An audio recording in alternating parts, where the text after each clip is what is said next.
Welcome to the Norris Group Real Estate Podcast, a show committed to bringing you insights from thought leaders shaping the real estate industry. In each episode, we'll dive into conversations with industry experts and local insiders, all aimed at helping you thrive in an ever-changing real estate market, continuing the legacy that Bruce Norris created, sharing valuable knowledge, and empowering you on your real estate journey. Whether you're a seasoned pro or a newcomer, this is your go-to source for insider tips, market trends, and success strategies. Here's your host, Craig Evans. Hey, everybody. Thanks so much for joining us today. We are very excited about our guest today. Not only is he a good friend of mine, but Frank Aloia Jr. is a senior partner at Aloia Roland, which he co-founded in 2004. He was the son of a successful Fort Myers attorney. Frank Aloia chose to make his own way in the legal profession, first as an assistant state attorney, and then later as a business and corporate attorney who quickly gained a reputation as a fierce litigator. This skill, combined with an extensive working knowledge of the real estate industry, led Aloia to focus increasingly with his practice on a multitude of real estate litigation, commercial real estate law, and corporate transactional law. In addition to bringing his substantive commercial and real estate legal acumen to bear on behalf of his clients, Frank also offers perspectives and insights that can only come from being a successful entrepreneur. Frank and his fellow partners have grown their firm rapidly from a 2-attorney, 2-staff operation in 2004 to the 12-attorney, 40-plus staff firm of today. Over the past several years, Frank and his fellow partners have heavily reinvested in their firm to offer the full range of legal services demanded by multifaceted clients. This expansive skill base and resource depth have assisted many of the firm's clients to not only protect their business interests, but to achieve consistent and positive momentum. Frank was conferred as a Juris Doctor at the Florida State University College of Law and holds a Bachelor of Science from Florida State University. Frank, my friend, welcome to the show. I cannot thank you enough. I know it's busy time for you, but I appreciate you joining us today. How are you? Thank you, Craig. I appreciate you having me. So, listen, before we jump into this, part of what we do with investors and people within the industry that we're dealing with, we like to go and really get to know who they are, not just about what you do as a business, what your business acumen is, what you offer, or what you do for the industry. But, a lot of times we've got so many investors that are looking at how did this person get into where they are? So if it's all right, I want to dive into a little bit of just the history of you. Is that all right? Sure. All right, here we go. Now, I've met a lawyer that hates talking about himself. Oh, all right. So listen, again, full disclosure, you and I have known each other for 17, 18 years now. So, I mean, for you and I, this is just having good conversation. And I look forward to a lot of laughs today, but there's a lot of people that view what we do and just, this will be the first time they get to know you. So part of this is you've been in Fort Myers your whole life, right? Born and raised here? Raised. So that's correct. My mother was one of the original Floridians, right? She was born and raised in Florida. So what was it like being that unicorn when you got so many people moving to Florida and coming and going, and then growing up with your dad as a solid, grounded attorney here? What was it like being that person grew up in this environment? Well, I mean, look, it's not just, me being born and raised. I mean, as you already know, I'm a third generation born and raised in Fort Myers. My mother and my maternal grandmother were both born and raised in Fort Myers. My family's been here, let's call it 100 years now. And so, it's funny because my experience of Fort Myers is vastly, vastly different than somebody that were to relocate there now. But it's funny because, my great uncle, Frank Pavese, who founded the Pavese Law Firm. So, I have a long history of legal professionals in my family, but, he would tell stories, that where Colonial Boulevard is now was obviously the outskirts of town. And he said that you could walk to Miami and not hit a single fence line when he was a young man. So you think about that. Think about that. Think from walking from Colonial Boulevard to Miami and not hitting a single fence line, right? That seems crazy even to me, right? Right. When I was growing up, my parents bought a acre and a quarter in a new residential development called Villa Pines on a road out in the middle of nowhere called Daniels Parkway, right? And Daniels Parkway was a 2-lane paved road that dead ended at the 10-mile canal. And so what Daniels Parkway is now, obviously. It's one of the major arteries of all of Lee County, heading right to the international airport. When I was a boy, we would be stopped at stoplights on 41, right there on adjacent to Page Field. And as we're stopped at a stoplight, an Eastern Airlines, I don't know, what was it, 727 back in those days, would land at Page Field, and it would shake the car as it went over the top of 41 for its landing approach. So Fort Myers is a little bit different today. Yeah, right. Well, all right. So I'm gonna go down a different path with that, because one of the interesting things that I've always thought is interesting about your family is how many industries you guys were tied to here. When you and I first met, I was still tied into a second industry within the beauty industry. And we own salons and spas and skincare products and all the stuff that you helped us work with and getting set up in Florida.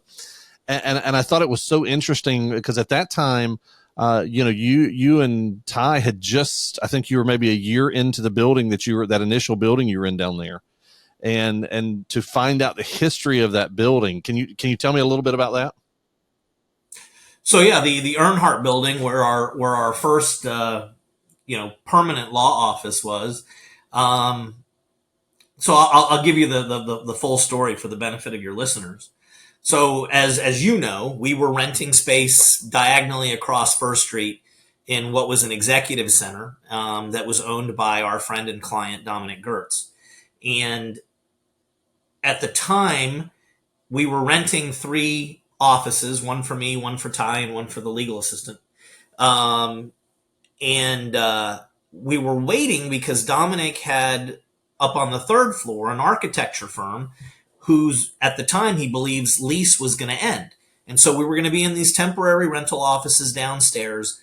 And then in a couple of months, we were going to move up to the 3rd floor where we'd have a more traditional compartmentalized office once the architect firm moved out and its lease ended. So, let's call it 2 months into that. And Dominic comes into my office one day and looked like somebody had just shot his dog. And I'm like, Dominic, what's wrong? And he's like, Frank, I screwed up. I'm like, okay, man, what are we talking about right now? He's like, the architects? I'm like, yeah. He's like, they had an option to renew that I totally forgot about, and I just got their option to renew notice today. And in other words, I don't have the 3rd floor office space for you anymore. And he says, but I have a plan. And at the time, him and his business partner, Niels Richter, had bought the Earnhardt building across the street and were in the process of basically a full interior gut job. And the plan was that downstairs would be commercial condominiums and then upstairs would be residential. And he's like, look, there's a unit that's not spoken for that I think would be perfect for your law office. We can build it out exactly how you want it, and let's have that discussion. And he says, I will treat you right because I know that this is on me. And so to his credit, we sat down. Ty and I sat down with Dominic and Niels, and we worked through a plan. We worked through numbers, and ultimately we felt like, yeah, this is going to be great. Actually, maybe even better than the 3rd floor option. And so we signed a contract. And I got to tell you, so we're probably right about now 20 years ago from when this all took place. Because I remember it being right before Easter. Because at the time my grandmother was still alive. And, my mother's side of the family, she's got 5 sisters. I have 13 first cousins, and, we all would get together for the holidays. And so, so yeah, I mean, every holiday at some level was 40 plus people. And so at Easter, I was telling my grandmother about what we had signed a contract for. I said, "Oh, Grandma, it's so cool. It's got this great mosaic tile flooring. It's beautiful." And she's like, "Let me ask you, is that mosaic tile flooring got kind of some red and some green and some yellow in it?" And I'm like, "Yeah." And she says, "And is it kind of a narrower space, kind of longer than it is wide?" And I'm like, "Yeah." And I'm like, where is she going with this? And she looks at me and she says, "Is it all the way on the far end of the Earnhardt building?" And I said, "Well, if you're looking at the building, what side are you talking about?" She says, "The right side." And I'm like, "Yeah." And she's like, "Frankie, I think you just signed a contract to buy my dad's barber shop back." And I was like, "What?" So I mean, look, as a kid, I had grown up hearing about the Pavis barbershop. So my great grandfather, Michael Pavis, and three of his brothers founded a barbershop late 19 teens, right? They emigrated through Italy, came through, Ellis Island, ended up in Tampa, and then one of them ended up scouting Fort Myers. And the rest of them followed, and they were barbers. And so, but the Pavis barbershop closed in the early to mid 1960s before I was born. So I'd heard about it, but I didn't know where it was, right? Right, And so, right. so yeah, it was just kind of one of those divine intervention kind of moments that here I am buying back the space that my great grandfather started the whole family enterprise here in Fort Myers. Yeah, I never forget, because the first time I met you, we were going through some paperwork for one of the other businesses that we were starting at that time. And I never forget just sitting there and realizing, what the building was and you telling me that story. I thought it was a great story. And just to hear the history of your family in the beginning foundational principles of what Fort Myers was, that was very, very, very cool to hear that, so. Well, listen, let me jump back Yeah, no, into your dad. and to this day, I mean, look, obviously we outgrew that space. And so we've turned it back into more of a traditional commercial enterprise. There's an ice cream parlor Yep.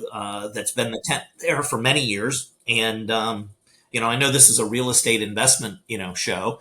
Ty and I bought it for what would be unimaginable 20 years ago. Now it's almost paid off. It's cash flowing nicely. And it's turned into one hell of a good business investment, all by accident. Right. So let's see, that was your great great granddad then, or was it My farther back great than that? grandfather. Yeah. Your great Just great grandfather. So grandfather. yeah. Okay. So he would be. My great uncle that Frank Pavis, who founded the Pavis law firm, it was his father's barbershop and his Okay. uncle's. Okay. So they would be. I imagine they would be proud to hear that it's back in the family and how well it's doing for that space. Then well. I certainly So hope so. let me jump back to your dad's, because I do want to focus a lot on you and what we're doing, but I was with you through kind of the passing of your dad and the man that he was. I think I met him twice, and but obviously knowing you through him. So your dad was a prominent attorney in this area growing up. How do you see that he influenced your decision to become a lawyer, but then also how you carry yourself through the practice as well? Well, it's a difficult question to answer simply because, I think a lot of kids growing up envision what their future will be, right? What they want to be with their life. I never really envisioned anything other than being a lawyer. And I suppose that's because of my father, but the honest to God truth is my skill set, how I think, how I speak, how I write really doesn't translate to a whole lot of other professions anyway, right? I think I was pigeonholed to be a lawyer no matter what, because the gifts God gave me, and then of course my family, I didn't have much of a choice, I don't think. So does that mean that you learned to argue well from a kid? Pretty much right out of the womb. Yeah. So, I guess the question is, in all honesty, how early did you envision yourself, or can you remember envisioning yourself like, this is what I want to do? I want to be an attorney. Very young, very young. I would say before I even got to high school. Wow. That's in today's day where you see so many people with so many options, especially with social media and everything, that people can see stuff. I just don't see many kids in middle school making decisions that now here you are a few decades later, literally doing exactly what you said you wanted to do in middle school. That's pretty cool. So Yeah, and you ended up. and there really wasn't any variation. I remember in college. I remember when I went to college, and I knew the minute that I got to Tallahassee and Florida State that college wasn't the end of my journey. Right, I went into college knowing that there was going to be something next, and so that was kind of the approach I took to college. Is that I was still auditioning for something else other than a job. And while I was in college, look, I always have loved history and art history, and so I can get lost in a museum. My family gets very, very annoyed with me when we go on vacation. They want to keep going. I want to read everything. And so I remember in college I was taking an art history class that focused primarily on ancient Italy and the Etruscans. And I had an affinity for it already, and then I became very, very close with the professor. And she actually invited me to join her on her summer dig in central Italy, where they had kind of an active archaeological site. And I remember talking to my father about that, and he's like, "Yeah, no, I don't think we're going to do that." And I said, "Well, why?" He says, "Because you've had a plan for a long time, and I got news for you. They're probably 1/100th of a % of the archaeologists that actually, do something productive. And as much as I love the fact that you love ancient stuff and you love history, because I love history, we're not going to go off, starting to dig holes in the ground somewhere. We're gonna.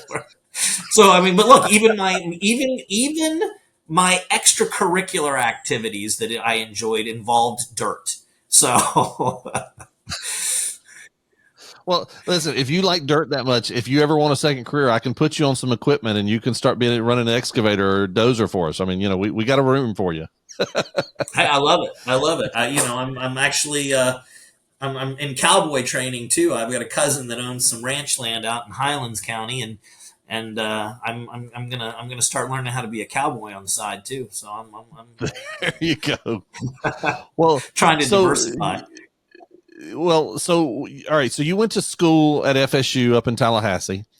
I mean, I rib you about that. I'm sorry that you couldn't choose a better school. As a Georgia fan, I got to give you grief on that. But was there ever any thought? You're in Tallahassee. Was there ever any thought of staying in the state capitol and working there?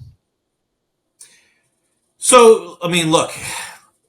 The answer is yes, but not really. Okay, I love Tallahassee, absolutely love it, and very much see myself as my life as a parenting of young children is coming to an end. Buying a condo or some property up there because I continue to have very, very, very good friends there, and obviously I'm season ticket holder. I love Florida State football and sports and the university itself. And then look, I have a lot of lawyer friends and former fraternity brothers that are very active in the legislature and in lobbying. And so I actually do see some business opportunities there as well. So I could very much see myself becoming a lot more immersed in Tallahassee again. But look, at the end of the day, my heartstrings and my family roots in Fort Myers is what pulled me back. If I was going to Right. grow something, if I was going to do something, if I was going to make something, I wanted to make it in Fort Myers. Well, so when you came out of school, how quick did you actually start working in law? Did you start in the proverbial mailroom, work your way up? How did that journey start for you after you came out of school? Well, so I mean, look, I always, knew I wanted to be a lawyer, but I wasn't exactly sure, what kind of lawyer I wanted to be, right? And so this is let's call this, it's 1995. I'm in finishing my second semester of my second year of law school, and so I've got one more year of law school to go. And Florida State had an externship program at state attorney's offices and public defender's offices, where you basically, instead of being in class for a semester, you worked for a state attorney's office or a public defender's office, and so I actually signed up to do that the fall of my third year of law school. And I signed up and asked to be working at the state attorney's office in Fort Myers. Well, the state attorney's office in Fort Myers had never had a certified legal intern. And with the program, you take a class that second semester of your second year of law school before you go into your third year, where you would be the on this externship, and you become what's known as a certified legal intern. It's almost like an AA degree for a lawyer. You actually get Supreme Court certified, and you're actually allowed to practice law if you have a licensed lawyer with you. So you can go to court, you can do things, but you have to have a mentor, if you will. And so I got my CLI, and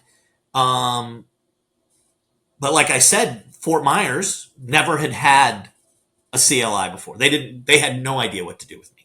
No idea.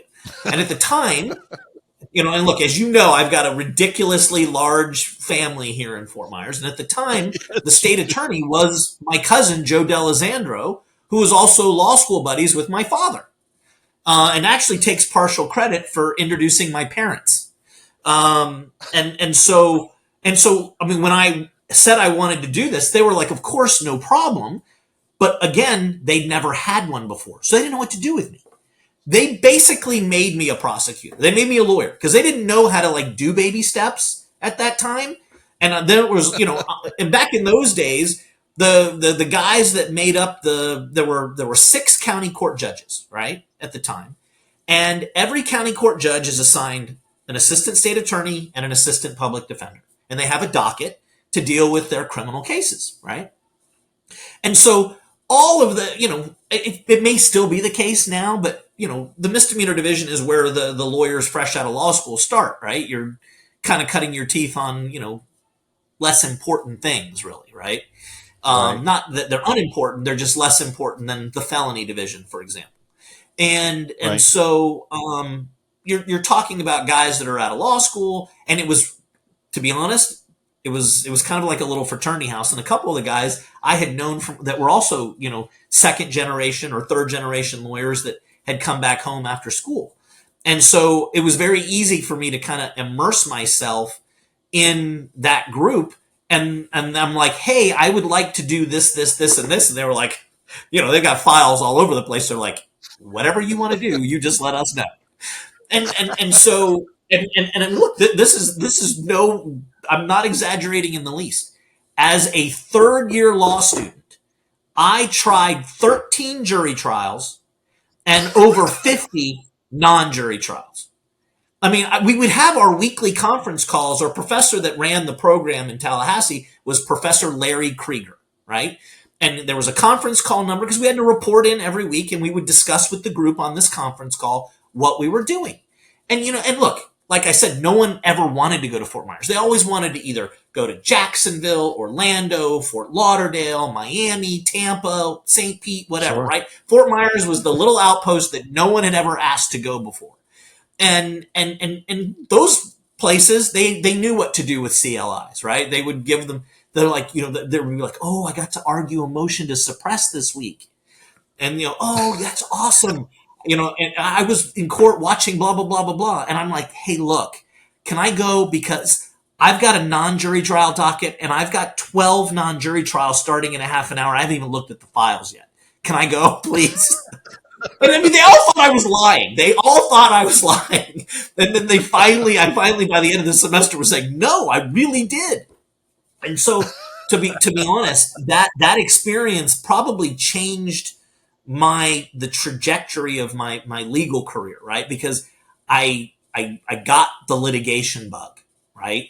My father had already finished doing any type of litigation work and was really in office practice of real estate transactional law and some probate work by the time I was really cognizant of things, right?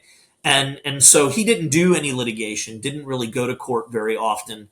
And it wasn't something that I was immersed in, where I had a dad who was preparing for trial and all of the stresses that go with that. And so that was something that I think changed the trajectory of at least how I started my legal career, And I made some wonderful, wonderful friends.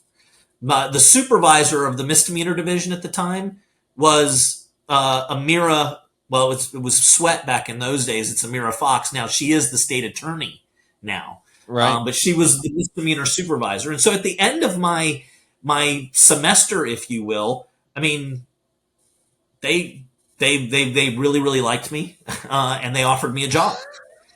And so I had to go back to Tallahassee for one more semester of law school.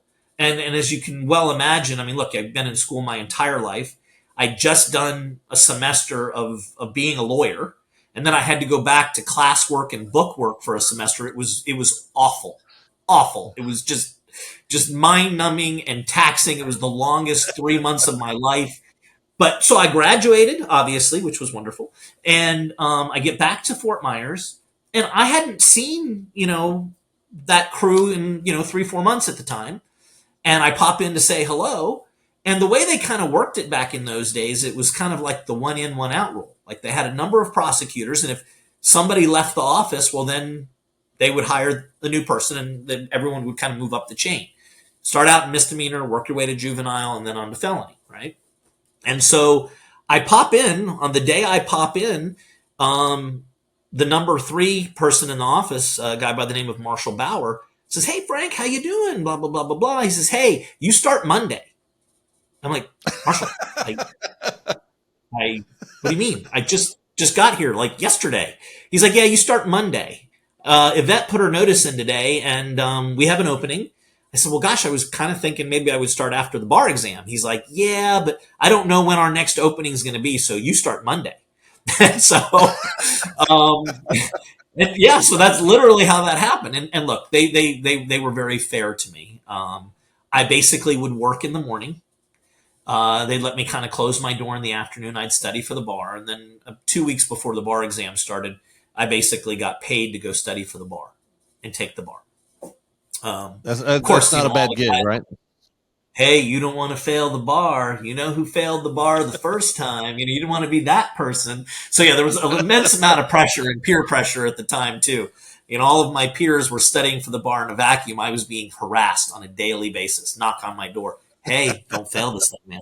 Don't fail this thing. You don't want to be that guy." And on top of it, still having to carry a workload.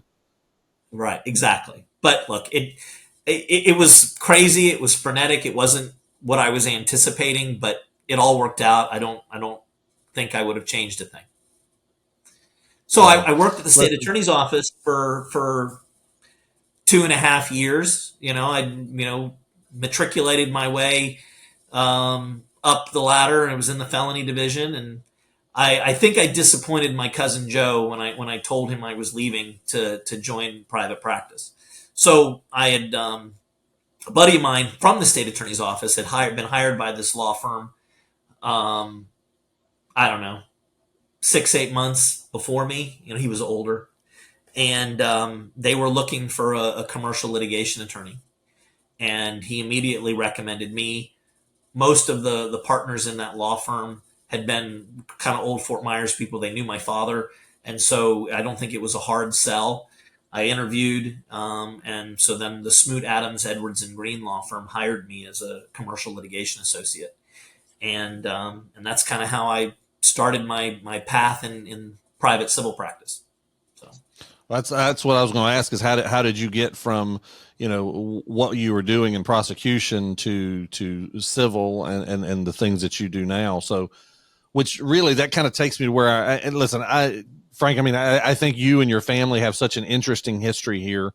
Aside from, you being a friend of mine, and I enjoy hanging out with you and getting to talk and laugh. I love the history that your family has in this area, but and so that's part of what I wanted to hear our guests to hear. So, but really, I do want to also dive in, because there's a lot of people that are listening and saying, "Hey, Craig, great! It's great to hear about Frank. Let's hear about what he does and how that helps the real estate industry, right?" So walk me through, and obviously, I know most of the guys down at your firm. I'm in there a lot. Our team's in there a lot, but walk me through and walk our guests through, really, what does your firm do, and then what are the particular specialties that you really focus in? Sure. So, look, we're a little bit of a unique business model, right? Most of the law firms that in Fort Myers are characterized as full service law firms, they do insurance defense work as a major part of their practice. They defend insurance companies. We never did that. We actually took the opposite approach. We do all of the business work, all of the commercial litigation work, and I'll get into that in more detail. But we represent plaintiffs. And so in injury cases, the traditional kind of silk stocking law firms, if you will, they represent the insurance companies. We don't do that. We represent the people. And so my partner, Ty Roland, and my other partner, Evan Lubell, they have built a very, very successful and very well regarded personal injury and wrongful death department. And look, we took the tact very beginning. We didn't want to be on the insurance company dime. We wanted to represent the people of Southwest Florida, and so we don't represent insurance companies. We sue them. It's basically how that works, right? But look, and again, that's a little bit. That's one of the things that makes us unique and different, because beyond that personal injury department, we probably look a lot like a lot of those silk stocking law firms, right? We do all manner of real estate and corporate transactional work. We do all manner of commercial real estate, construction, litigation work, business disputes. We have a family law department that does obviously divorces, paternity matters, child custody matters, all sorts of adoptions. One of our partners is a currently a state senator, so we do some kind of lobbying level work, and then we do estate planning work, and that's the department actually this year that I intend on growing and further developing, is that estate planning department.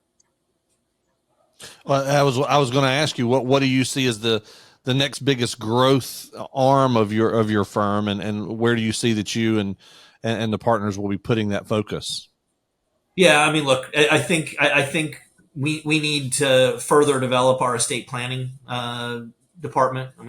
We do some of the work there. I think I'd like to be able to have the resources to do, I would call, more complicated, tax-based estate planning strategies. Currently, we don't have that capability, just because we don't have, somebody that I would view as, with an LLM in tax that really knows the tax code and can advise high net worth people, how to best plan for avoidance of tax consequences in their estate planning.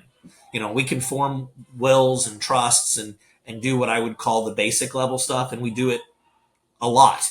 But I want to be able to have the resources to provide that next level of estate planning. Well, and that's, Frank, that's one of the things that I appreciate about you and your partners, is that you're not going to blow smoke up somebody's skirt. You're not going to tell somebody that you do things that you don't. There's been many times that we've needed things internally, and you may not have that, but you find me and you act as a general counsel for me, and you find me the counsel that we need for that. And I'm always grateful that you're as a firm, you're not trying to, just throw things to the caution to the wind and say, sure, we can do that just because you have the license, and I appreciate that you focus on the specialties of that, Well, I thank you for saying that. Yeah, look, I've never, we really, really do try to build relationships with clients, right? I mean, there are law firms that you provide a service and they're on to the next person. We've really tried to grow our law firm by having long-term relationships, and long-term relationships are based on trust and honesty and mutual respect. And, it would be dishonest to suggest to someone that we do X, Y, and Z if we don't do X, Y, and Z. And I would never do that.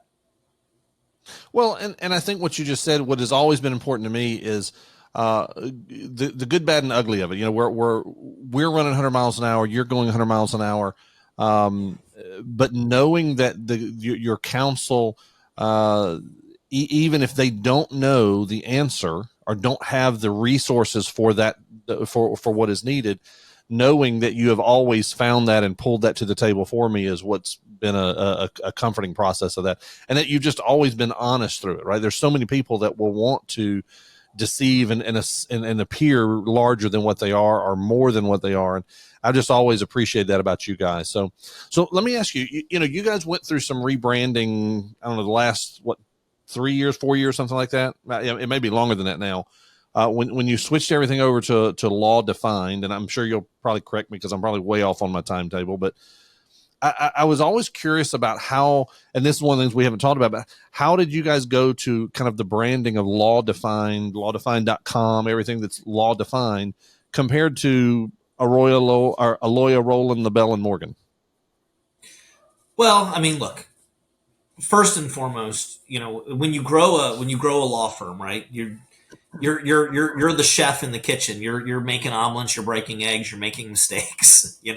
Because I mean, as you obviously focus on not making mistakes for your clients, and so then sometimes you make mistakes on the business side of the law, right? And we were very cognizant of some of the mistakes that other law firms have made as they have grown, and unfortunately have just kind of petered out. And so, but you're also always wanting to try and distinguish yourself in the marketplace, right? And the law defined thing, look, I have to give credit to some fairly savvy marketing people. Like we wanted, and this kind of grew out of what I was talking about earlier. There aren't many law firms that do what we do, that are plaintiffs' law firms, but also business law firms, right? That's usually insurance defense and business. So we were already unique, and we wanted our marketing to reflect the dualistic nature of our unique law firm, right?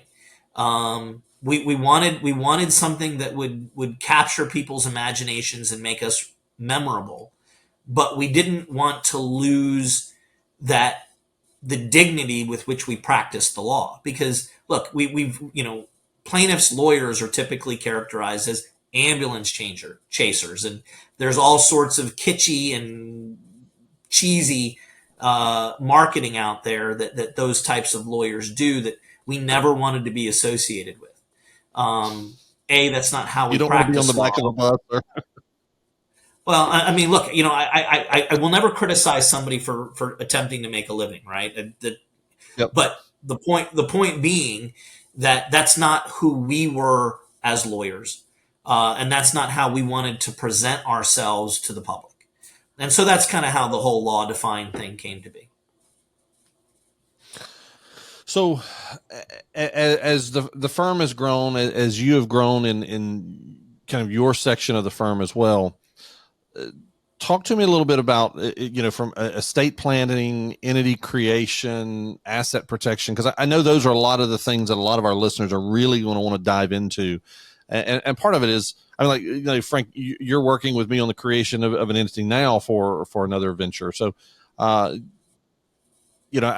know it's great having you because I just call and you guys take it and roll. If I can never figure out the name, correct? So that's your part. Yeah. So I think that's one of the things that, especially as one of the pieces of our company that, we rely so heavy on for you. I would love for our listeners to hear, kind of what you bring to the table and what does that look like? Whether it's estate planning, entity creation, asset protection, what does that look like for your firm? Well, so look, what I would say to your listeners and what you and I have talked about on some of your personal matters is when you form a corporate entity for a business venture, right? You're thinking about two things. One, you're thinking about liability protection, right? The shield, if you will. And so that's one of the reasons why people form a corporate entity. They want to shield their personal assets from liability that may accrue as a result of the business venture, right? But the second component that we always like to talk about with clients is the estate planning component or the succession component, right? How do you want your corporate ownership to be structured so that if, God forbid, something happens to you unexpectedly, the people that you want to end up with whatever the assets of this business are do end up with it in the least obstructive way, right? And look, 99% of all corporate entities are closely held family corporate entities. And look, it's especially true in my practice. It's Craig Evans forming, ABC LLC because he's got a real estate venture that he's going to do. And so we want to, protect Craig from the liability of third-party vendors and contractors and people on the property doing whatever it is they're doing, usually building some type of a structure, right? But at the same time, if God forbid something happens to Craig, that Craig's designated heirs end up with the fruits of the labor that Craig had put into that venture in a way that doesn't cost them an arm and a leg. Hey, that's going to do it for this week's episode. Please be sure to catch part 2 of our interview with Frank Aloia Jr. next week. See you then. Now for upcoming events.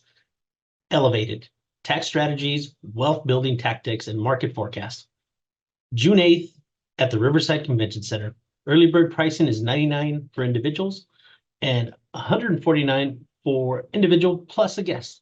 For tickets and more information, go to thenorrisgroup.com/live events and seminars. For more information on hard money loans, trust deed investing, and upcoming events with the Norris Group, check out thenorrisgroup.com. For more information on passive investing through the DBL Capital Real Estate Investment Fund, please visit dblcapital.com. The Norris Group originates and services loans in California and Florida under the California DRE license 01219911, Florida Mortgage Lender license 1577, and NMLS license 1623669. For more information on hard money lending, go to thenorrisgroup.com and click the hard money tab.